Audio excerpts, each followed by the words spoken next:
가장 핵심은 역시나 비타민입니다. 요거는 제가 매일 먹는 제 비타민과 영양제입니다. 이렇게 먹다 보니까 피부가 약간 광도 좀 나고 그리고 좀 촉촉해지고 쫀쫀해지는 느낌이 나는 거예요, 실제로. 그래서 와, 이거 되게 대박이다 진짜. 를 위한 영양제가 있어요. 무슨 이런 거. 네, 근데 그거 되게 좋아요. 진짜 좋아요.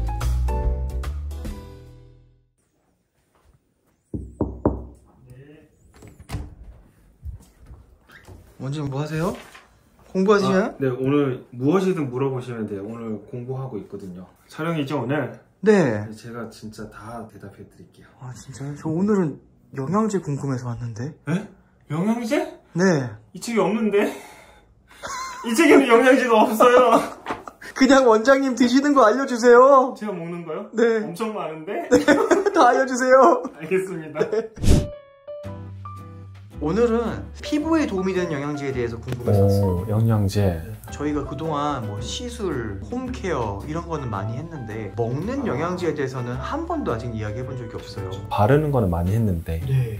궁금한 게 먹는 영양제가 피부에도 도움이 되나요? 도움이 무조건 된다고 생각해요. 피부가 체수분이라고 하죠. 몸의 전체 수분에서 피부가 담당하고 있는 수분의 양이 얼마나 될 것 같아요? 인체는 수분이 제일 많잖아요. 네. 피부가 가지고 있는 수분의 양은 한 10에서 15% 정도. 엄청 많네요. 생각보다 되게 많죠. 네. 그러면 이제 그 피부 안쪽에 혈관들을 통해서 이 피부들이 영양분을 흡수를 합니다. 네. 그러면 우리가 먹는 영양소나 영양제의 성분들이 결국은 혈관을 따라서 피부에도 다 흡수가 되기 때문에 먹는 것들이 당연히 피부에 영향을 줄 수밖에 없는 거죠. 원장님도 피부 관리 차원에서 먹는 영양제 있나요? 엄청 많죠. 그러면 오늘 원장님이 드시는 영양제 뭐가 있고 어떻게 먹고 어디에 좋은지 혹시 하나씩 알려주실 수 있나요? 일단 목적성이 좀 있어야 된다고 생각을 해요. 예를 들면은 나는 피부 노화 예방이나 방지를 위해서 영양제를 먹을 것이다. 아니면은 나는 너무 건조하기 때문에 건조한 피부에 먹고 싶어 하는 영양제들도 있을 것이고, 그리고 저는 주름이 좀 유난히 잘 생겨요. 주름을 좀 예방하고 싶어요. 그런데 좀 도움이 되는 영양제를 먹고 싶어 하시는 분들이 또 많잖아요. 그래서 각 분야마다 이렇게 좀 따로 설명을 드리면 어떨까? 너무 좋죠. 첫 번째는 피부 노화 예방에 도움이 되는 영양제. 피부 노화가 예방이 되려면 결국은 우리가 항산화 많이 들어보셨죠? 산화라고 하는 거는 녹슨다, 부식이 된다라는 뜻인데, 그거를 부식되는 거를 예방해 주는 게 항산화 작용. 좋은 거네요, 그러니까. 좋은 거죠. 부식되는 걸 예방을 해주니까. 그거에 가장 도움이 되는 게 비타민 C하고 비타민 E예요. 그리고 오메가3. 요 세 가지가 정말 도움이 되고, 내가 지금 이제 나이가 40인데 앞으로 내가 노화를 좀 더 천천히 오고 싶은 욕구가 진짜 강하신 분들을 위해서 조금 더 욕심을 내자면 미토콘드리아라고 하는 걸 옛날에 설명을 드린 적이 있어요. 석탄 공장에 가동을 하면은 매연이 나오죠. 세포호흡을 하다 보면은 활성산소가 나옵니다. 이게 매연 같은 역할을 하는 건데 세포 노화를 좀 빨리 이렇게 진행을 하도록 하는, 좀 어떻게 보면 안 좋은 거죠. 근데 이 활성산소라고 하는 거를 조금 다운시키는 그런 영양소들이 있어요. 대표적으로 아마 많이 들어보신 코엔자임 Q10 이런 거 들어보셨나요? 네, 저 들어봤어요. 네, 그게 이제 미토콘드리아 에너지 대사에서 매연이 좀 많이 나오는 거를 방지시켜준다. 그런 역할을 하는 게 코엔자임 Q10. 바르기도 많이 발라요, 코엔자임 Q10. 네, 저 화장품 같은 거에서 많이 맞아요. 그래서 그거는 이제 피부 노화를 예방하는 목적에서 바르기도 하고 먹기도 한다. 그리고 글루타치온이라고 하는 거 들어보신 적 있을 거예요. 네. 글루타치온도 피부뿐만 아니라 우리 인체의 산화, 부식 작용을 좀 억제해주는 역할을 해주는 거. 그리고 마지막으로 알파리포산. 좀 어렵죠? 알파리포산. 근데 이제 듣다 보면 저거를 내가 어떻게 다 챙겨 먹어? 이런 생각이 좀 드실 거예요. 근데 그거는 비타민 C, 비타민 E, 오메가3 이 세 가지는요 챙겨 드시는 게 좋아요. 영양제로. 근데 나머지 제가 말씀드렸던 세 가지 부류들 있죠? 미토콘드리아 어쩌고저쩌고 하는 거는 우리가 흔히 시금치라든지 브로콜리라든지 그런 야채나 채소류에 되게 많습니다. 그래서 일반적으로 우리가 먹는 계란이나 우유 그리고 야채류를 통해서 충분히 섭취가 되기 때문에 내가 편식이 좀 심하신 분들은 채식 많이 하세요. 그거 하나만으로 그냥 일상생활에서 다 섭취가 가능한 영양제들. 그래서 내가 피부 노화를 좀 예방하고 싶다면은 채소, 비타민 C, E, 오메가3 이렇게 드시면 돼요. 그 다음에 이제 피부 주름하고 탄력하고 그리고 보습감, 이거는 일맥상통이에요.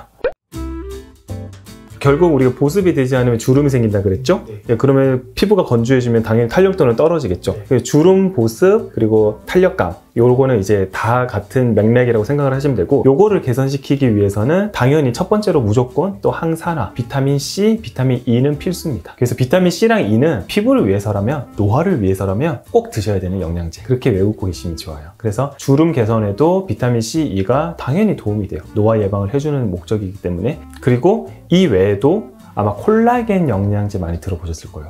콜라겐은 피부의 구조물인데 건물로 치면 철근 역할을 한다고 말씀드렸어요. 그러니까 피부를 튼튼하게 지지를 해주는 역할들을 많이 하는데, 요즘에는 저분자 콜라겐 해가지고 영양제들이 많이 나와요. 저도 이게 효과가 있을까? 의문이 좀 들었었는데 실제로 먹어보니까 많이 도움이 돼요.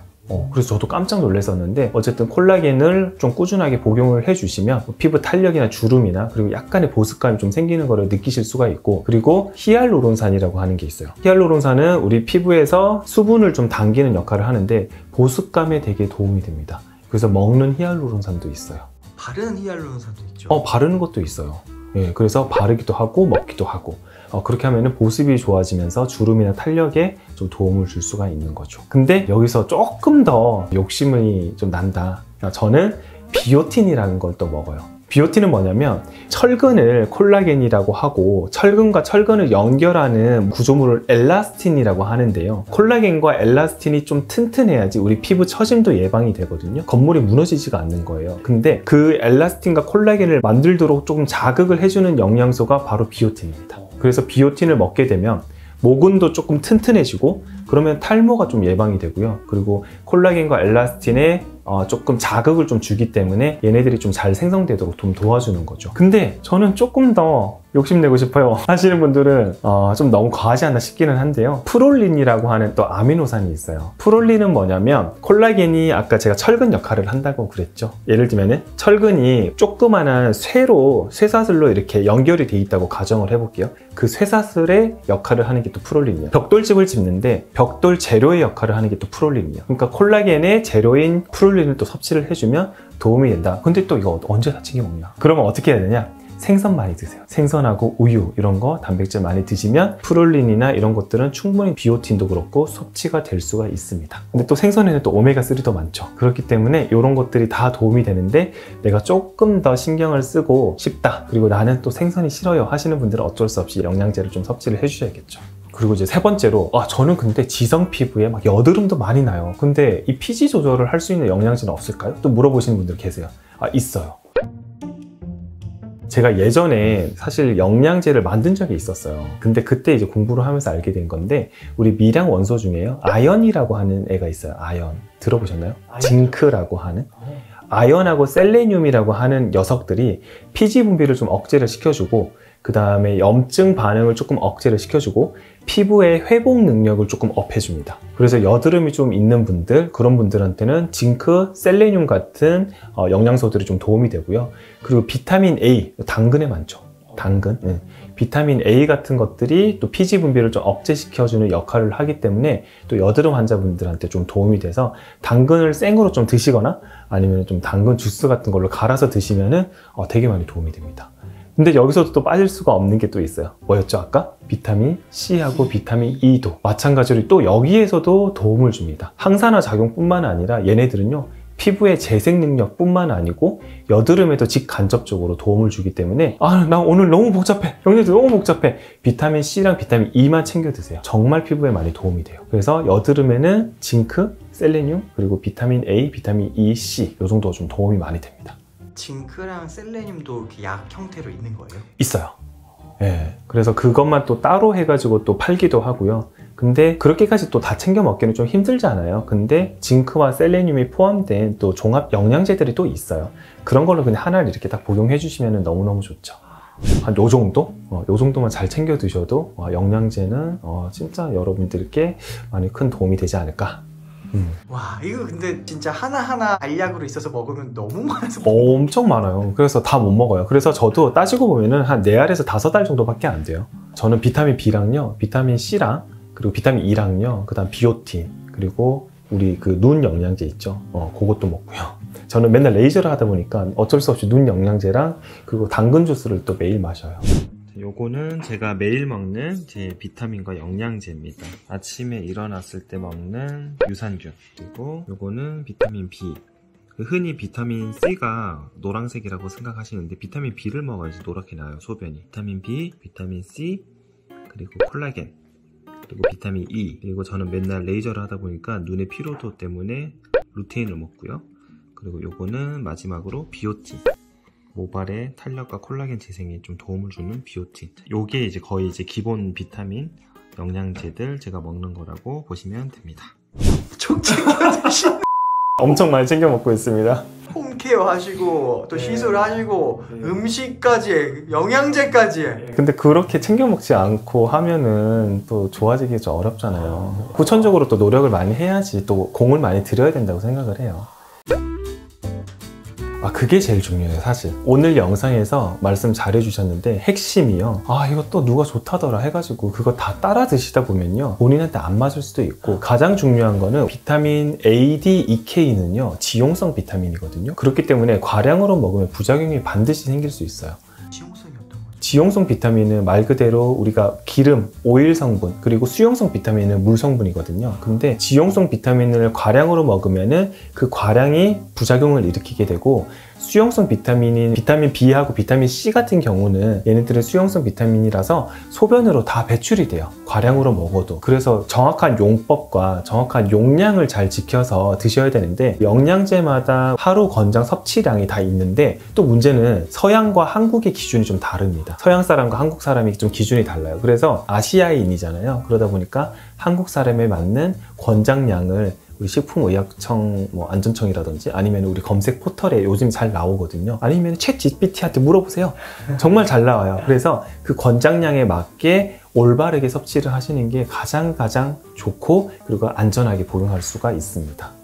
그리고 요즘에는 또 무슨 메가도즈 요법이라고 해가지고 비타민 C는 아까 제가 소변으로 다 배출된다고 했잖아요. 그래서 엄청나게 하루 권장량이, 사실 비타민 C 같은 경우는 500mg인데 그거를 6000mg 이렇게 이상씩 드시면서 어차피 소변으로 배출이 되니까 그렇게 드시는 분들이 계신데, 근데 사실 그거는 본인 몸에 잘 맞으면 괜찮지만 본인 몸에 잘 안 맞으면 막 설사도 하고 복통도 생기고 난리가 날 수가 있거든요. 그래서 그런 것들은 너무 막 인터넷이나 영상이나 이런 데서 좋다고 해가지고 절대 따라하지는 마시고요. 조금씩 용량을 좀 잘 조절하면서 나한테 큰 부작용이 생기지 않는지를 면밀히 좀 관찰을 하시는 게 좀 중요한 것 같아요. 원장님, 실제 이렇게 영양제를 다양하게 먹고 원장님 그 변화를 느껴요? 엄청 느껴요. 원래는 제가 영양제를 먹는 스타일은 아니었어요. 근데 일도 많아지고 제가 작은 일, 큰 일들을 여러 개 겪으면서 스트레스가 많은 적이 있었는데, 그때 너무 기력이 되게 쇠해가지고 그때부터 이제 사람이 왜 입맛도 없잖아요. 그러다 보니까 이제 영양제를 먹기 시작했는데, 먹은 날 출근을 하는 것과 먹지 않은 날 출근하는 것이 너무너무 다른 거예요, 컨디션이. 그래서 이거는 정말 꾸준하게 잘 먹어야겠다라는 생각이 많이 들었고, 제가 앞서 말씀드렸듯이 콜라겐 이런 영양제는 저는 안 믿었어요. 콜라겐 어차피 위에서 단백질 분해되는데 흡수돼봐야 얼마나 되겠어? 이런 생각을 많이 했었는데, 생각보다 2주, 한 달을 이렇게 먹다 보니까 피부가 약간 광도 좀 나고, 그리고 좀 촉촉해지고 쫀쫀해지는 느낌이 나는 거예요, 실제로. 그래서 와, 이거 되게 대박이다, 진짜. 그런 생각을 해가지고, 진짜 조금 이제 더 관리를 열심히 하려면 영양분 섭취도 좀 올바르게 잘 해야겠다라는 생각을 많이 했어요. 그래서 짧게는 한 2주 정도 이렇게 꾸준히 복용하시다 보면은 도움이 많이 되는 것 같아요, 확실히. 근데 영양제 제가 너무 많은 거를 얘기를 드렸는데, 그래도 가장 핵심은 역시나 비타민 C하고 비타민 E입니다. 네, 항산화 작용을 해주는 그런 애들이 좀 더 좋고, 좀 더 욕심을 내면 비타민 B. 그 원장님 알려주신 제품들이 시중에 사실 엄청 많을 거예요. 너무 많아요. 원장님은 그 영양제 고를 때 기준 같은 게 혹시 있어요? 저는 지용성 비타민은 배출이 안 된다 그랬잖아요. 그런 거 빼고는 약간 오버되는 느낌의 그런 영양제를 좋아해요. 그게 무슨 말이냐면, 예를 들면 우리가 하루 권장량이 성인 기준으로 남자가 20mg이다, 어떤 영양제가. 근데 어떤 A라고 하는 제품은 한 10mg이 들어가 있을 수도 있고, 왜냐면 음식으로 또 섭취가 되는 게 있으니까. 근데 또 15mg이 있을 수도 있고, 어떤 거는 정확하게 20mg이 있을 수도 있잖아요. 근데 저는 약간 맨 후자를 좀 선호를 해요. 약간 꽉 찬 느낌의 영양제 있죠. 예, 그런 거를 선호를 하는데, 그래서 이건 제품명을 제가 알려드리기는 좀 그렇고, 어르신들을 위한 영양제가 있어요. 무슨 실버 이런 거. 네, 근데 그거 되게 좋아요. 진짜 좋아요. 많이 들어있어서? 많이 들어있어서 진짜 좋기는 해요. 다른 거랑 이렇게 어르신들 드시는 거 함유량이 좀 많거든요. 그런 거 먹어보니까 확연히 좀 차이가 있더라고요. 그래서 살 때도 어머니가 약간, 아니 그거는 네가 왜 사? 막 이럴 정도로 예, 그런 이제 영양제들이 있는데 근데 확실히 좋기는 하더라고요 저한테. 근데 그게 또 모든 사람들한테 맞는 건 아니에요. 저는 약간 그런 걸 선호를 한다. 예, 이런 걸 말씀드리고 싶어요. 또 판단은 또 내가 먹어서 안 맞으면 중단해야 되기 때문에. 아, 그럼요. 네. 왜냐면 너무 과해서 또 안 맞을 수도 있고. 그리고 정말 주의해야 될 것 중에 하나는 비타민류는 여러분 꼭 식후에 드셔야 됩니다. 그냥 공복에 드시면 굉장히 속쓰림이 심해요. 원래 비타민제들이 좀 그래요. 그래서 꼭 식후에 드시는 거를 추천. 우리가 건강한 육체와 정신을 또 갖고 있으면 또 좋은 일들도 많이 할 수 있는 에너지가 생기잖아요. 그래서 건강하게 사는 게 또 최고 아니겠어요? 그런 관점에서 영양제까지 다양하게 챙겨주신 우리 동네의사 이사부 선생님! 네, 열심히 먹고 있습니다. 제가 오늘 영양제에 대해서 잠깐 설명을 드렸고 그리고 너무 장황하게 좀 설명을 드리기는 했는데 일단은 내가 조금 개선하고자 하는 분야가 어떤 분야인지를 여러분들이 한번 셀렉을 한번 해보셔서 그 영양제를 한번 챙겨서 드시는 거 추천. 근데 너무 과량의 영양제를 복용하시는 거는 당연히 부작용이 동반될 수 있기 때문에 여러분들이 이거는 공부를 하셔야 돼요. 영양소들마다 하루 권장 복용량이 너무너무 다양해요. 그렇기 때문에 나한테 맞는 영양제도 물론 중요하지만 복용량이 정말 중요하다는 거, 그거 꼭 한번 알려드리고 싶고, 아까 말씀드렸듯이 비타민은 절대 공복에 드시지 마시고 식후 30분 이후에 드시는 걸 추천. 그리고 영양제는 까먹지 말고 매일매일 섭취를 해주시는 거, 그렇게 좀 설명을 좀 드리고 싶어요. 너무 과유불급이 되지 않도록 꼭 주의해 주시는 거 잊지 마시고요. 그리고 오늘 영상이 또 여러분들께 도움이 되셨으면 구독과 좋아요 그리고 알림 설정까지 해주시고 주변 분들에게 많은 공유 부탁드리겠습니다. 네, 오늘 영상은 여기까지 하겠습니다. 안녕!